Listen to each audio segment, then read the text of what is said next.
Hello, fellow Rebel Capitalists. Hope you're well. So the CPI number is out, and the market is surprised, to say the least. Consensus was 7.3, and we came in at 7.1. Let's get right over to CNBC to check out the details.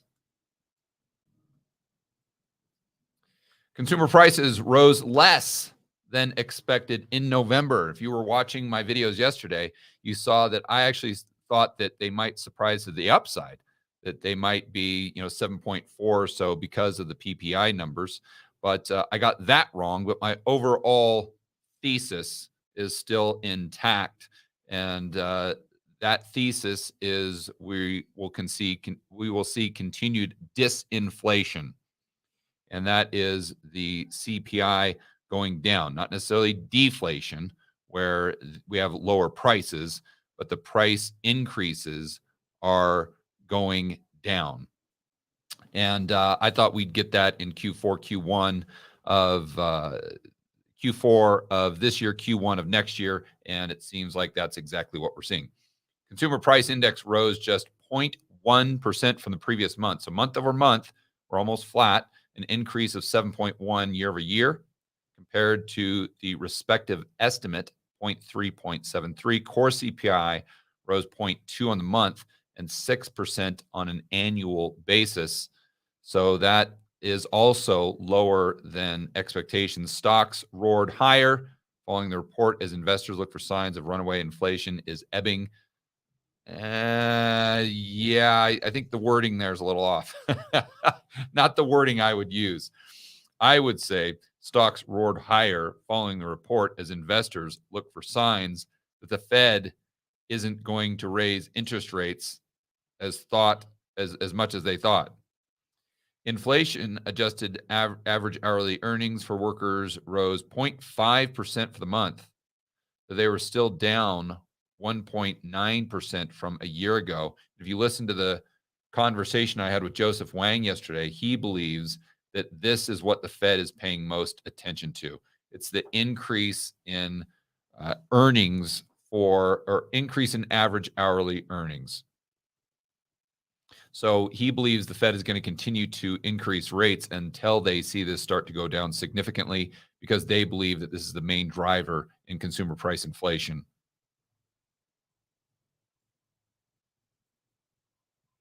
So we look at a chart of the two metrics involved, and we see that the core has been pretty flat, but that headline CPI has come down significantly since June. So it's come down from 9% to 7.1%, in line with what our expectations were on this channel.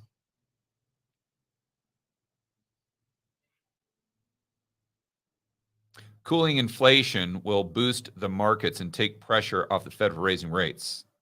But most importantly, this spells real relief starting for Americans whose finances have been pushed by higher. Okay.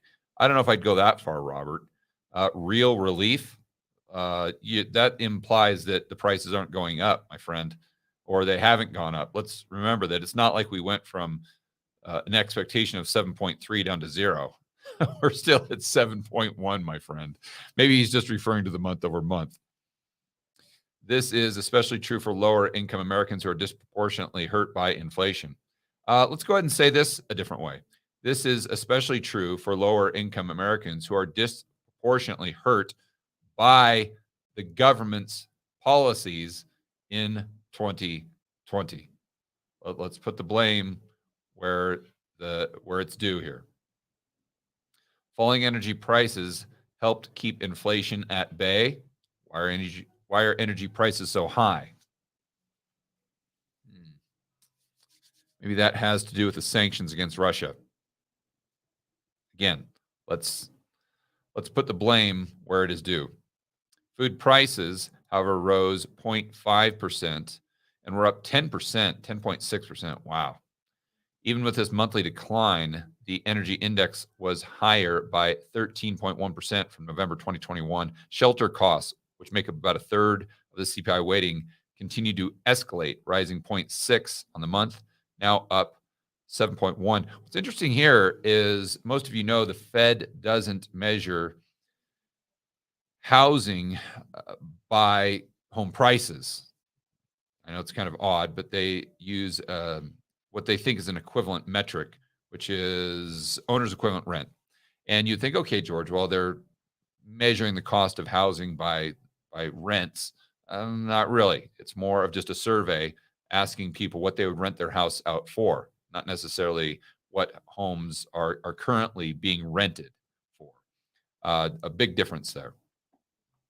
So this is what's interesting here is we can have nominal prices of homes come down while this metric of the CPI is going up.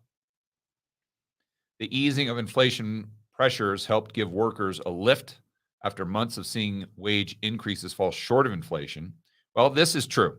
So if you've got the increase month over month by 0.1 and the increase in earnings by 0.5, then yes, the workers are definitely receiving a benefit if you're just looking at through the narrow scope of what happened last month.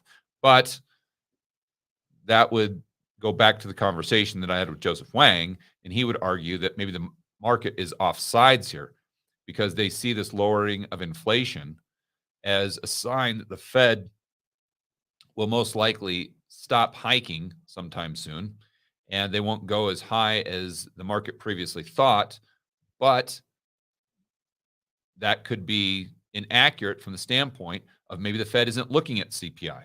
Maybe the Fed is strictly looking at average hourly earnings, or at least they're prioritizing this metric.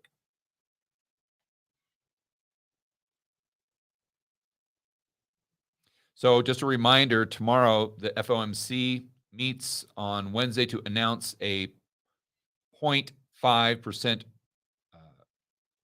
a 0.5% increase, and is 50 basis points. And according to my good buddy Joseph Wang, he says that's about 100% guarantee, or as close to as 100 as you can get, because the Fed doesn't want to upset the market.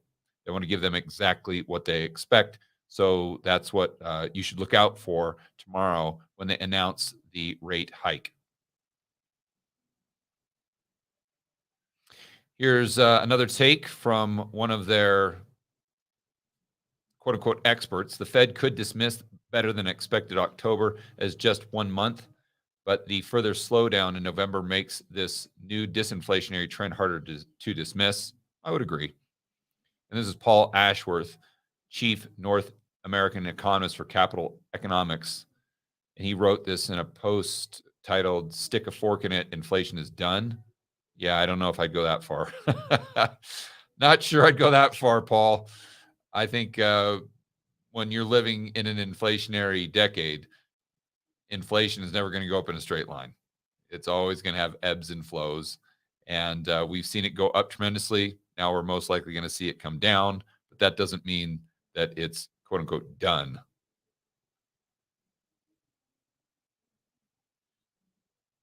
Another interesting data point, used vehicles, which had been a major contributor to the inflation, fell 2.9%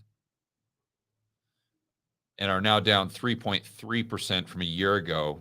As recently as February, the used car and truck index was up more than 40%. Yeah, I understand that's microchip shortage, but I would also look at this and say, okay, that's the sugar rush from the stimmies that is now starting to fade. And what does that mean for aggregate demand going into 2023? George, what are your thoughts on if the Fed does raise by 50 basis points? Right now, the 2 year is at 4.2%. So the Fed funds is going to be, over 10 basis points higher than the 2 year. And I know a lot of people have been tweeting that they've historically never really continued to raise after the inversion of the 2 year in Fed funds. I think it's more the high water mark in the 2 year, and the high water mark in the 2 year was at 4.74. So I think that they've still got a little bit more wiggle room there. But yeah, I think that you can't rule out the probability that this is the last rate hike that we're going to see, because they're not meeting again until February. Yeah. So who knows what happens between now and then?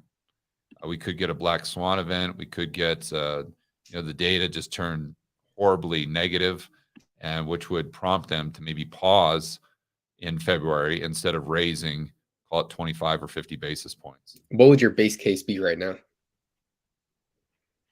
Base case would probably be 4.7. That's where you think they'll get to? Yeah, because I would err on the low side because the debt is so high in the system, and that would imply interest rate hikes have more of an impact on the overall economy. But on the other side of the argument, we're in an inflationary environment, and therefore you would assume that they would need to take it close to, if not higher, than the 2-year, which is what they did the last time they raised rates in a inflationary environment, i.e., late 70s, early 1980s. So, kind of, I could debate it both ways, and that's why I kind of land like right in the middle. All right, guys, enjoy the rest of your afternoon. As always, make sure that you're standing up for freedom, liberty, free market capitalism. See you in the next video.